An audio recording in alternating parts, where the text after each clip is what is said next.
I'm so excited to have in my kitchen today BJ Williams, and she is going to share her family recipe, Bubber's Sweet Tater Biscuits. Right. That's a mouthful. I was trying to figure out how in the world do I say Bubbers or Butters, but it's Bubbers. Bubbers. So tell me a little bit about Bubbers and your recipe. Okay, well, you start out with sweet potatoes, peeled and boiled. And that's probably, what, about 3 big sweet potatoes? Yeah. Okay, so we're going to... Then we mash them. Okay. And how did Bubbers come about? And who is Bubber?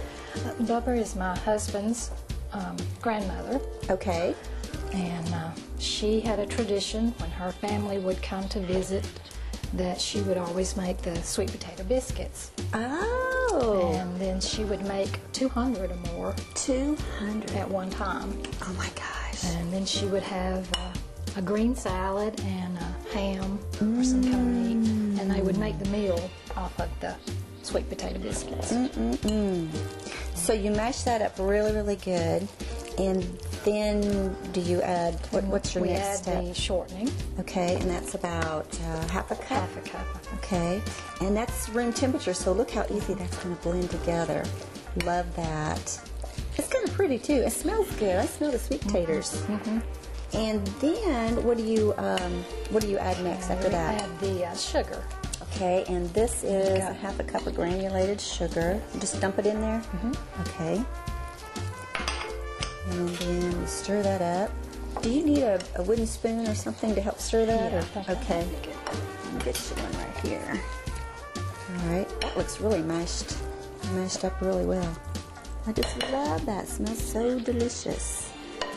I'm going to scrape that off because we want every morsel of that sweet potato, don't we, BJ? Okay, so she would make 200 biscuits. She must have had a bunch of people at her house for dinner. She did. It's when the family would come and visit. Oh, okay. So what do we put in our recipe next? What's next? Brown sugar. Brown sugar. Is that packed, I guess? Yes. 1/4 of a cup? Maybe. Okay, 1/4 a cup of brown sugar. And, you know, if you like, it's kind of to your taste. You can put more. If you like more of a brown sugar, sweeter biscuit, you can put more. Okay. It's kind of where. And the cinnamon, you can, you know. Do you want me to add that now? Okay, and this is like a teaspoon of cinnamon, ground cinnamon. Let me go ahead and put the salt in, please. And a little bit of salt. And that's just delicious looking. Look at that. Yum, yum, yum. That's nice and sweet. Well, you know what? We could eat that just like that, couldn't we? You could. Some probably wouldn't be very good for us, though. Well, some people make their sweet potato casserole in the same way. Oh, that's true. Okay. So then, after we mix all of that, then what do we do next? I think we put some of the buttermilk. Okay. I'll let you do that. And then flour, I know I need to sift it. Right. So I'll start doing that.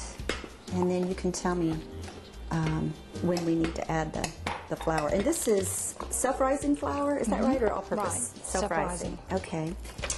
And so we're going to sift this up. And the reason we sift is because it just makes the biscuit lighter. Is that what your family teaches too? Yeah. Okay. And now, what else do you have with your sweet potato biscuit? You had ham and you had a salad? Yeah, she just basically made the sweet potato biscuits the big part of the meal. Oh, okay. So she would have a green salad of some kind and then a baked ham, and they would eat, like I said, 200 or more. 200. She must have started early in the day. We didn't start that early, did we, to make our biscuits? No. This recipe will probably make, what, about, I guess it depends on how big we cut the biscuit. I think it makes, what, about 2 good size full of a cookie. Panful? Okay, yeah, can you put that in there? Okay, so that's 1 cup, and I think, what was it, 2 cups that we put it in? 2 cups? Self-rising flour, and you know that means that the baking powder is already in the flour mixture, right, BJ? Yeah. Okay. Oops. We're just gonna stir that up. Yep. You just keep stirring this in and I'm gonna move get it to a good consistency so that you can put it out We're going to roll it out? No, we just pat it. You just pat it out with your hands. You really don't need a rolling pin. Okay. We can do that. Our hands are clean. We're going to pat it out. I guess we could use this flour right here, couldn't we? Yeah. You need to put some flour down. Okay. All right, we'll spread that out. Is that too much, or is that? No, that's fine. That's good. Okay.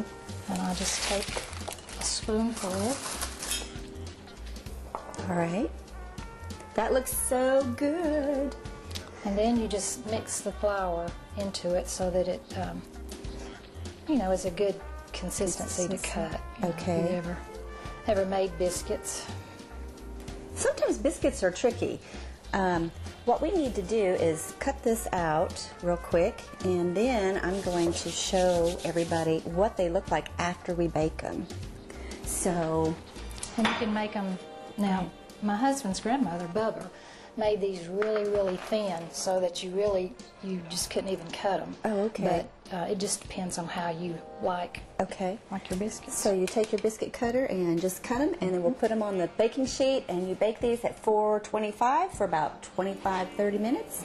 And that is BJ's Sweet Tater Biscuits. Nothing says summer like fruit cobblers. So that's what we're going to make today, is a fruit cobbler. But I'm baking it in a 1/2 pint jar.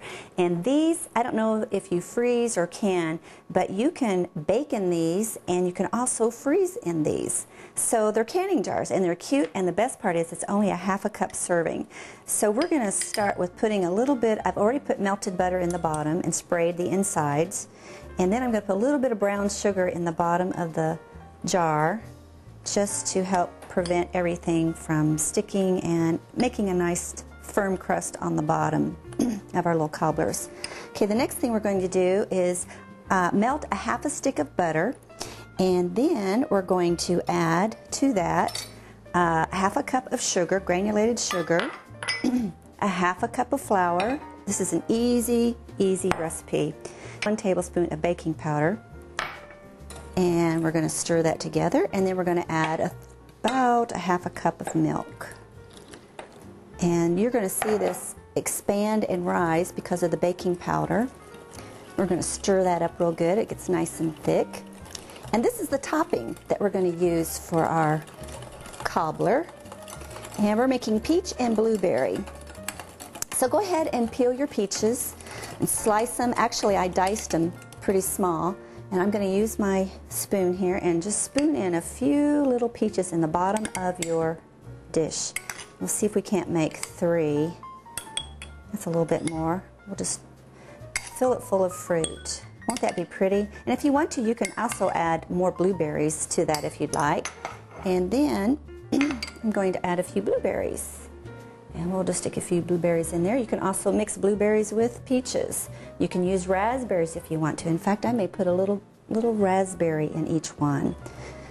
So fruit, whatever fruit is in season, you can make these little cobblers. The next thing we're going to do is we're going to add our cobbler topping. And I put it in this container so that we could spoon it out easy, but I think I'm going to use my spoon. And the thing with this, you don't want to put the dough all the way up to the rim, because since there is baking powder in there, this will rise and you will have a spillover in your oven. And nobody likes a spillover in their oven because it burns. Okay, so we're going to do this. And then you're going to bake these at 350 for about 25 to 30 minutes, depending on how hot your oven is. Use a double-lined baking sheet so that if you do have spillovers, it won't go into your oven floor. Now, for the fun part. This is the finished product right here. We have 2 peach and a blueberry, and this is an ice cream ring. And the way I like to garnish this, I'm going to use my fingers, they are clean. Take an ice cream ball and put it on top of the cobbler. And the neat thing about this cobbler is it kind of makes a little cavity for you after it bakes. It rises and then sinks. So you can add as much ice cream to that as you want. Add a little bit of mint sprig to that. And you have a beautiful, I'll use this one, and you have a beautiful, beautiful dish. that everybody is going to love.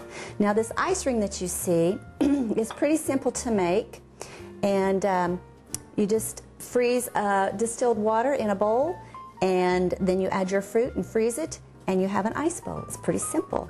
Anyway, thanks for joining us, and you're going to love this. All the recipes are on Serve It Up Sassy, so check it out. Coming up after the break. We are making a Smoky Mountain Boil. Serve It Up Sassy is presented by Food City.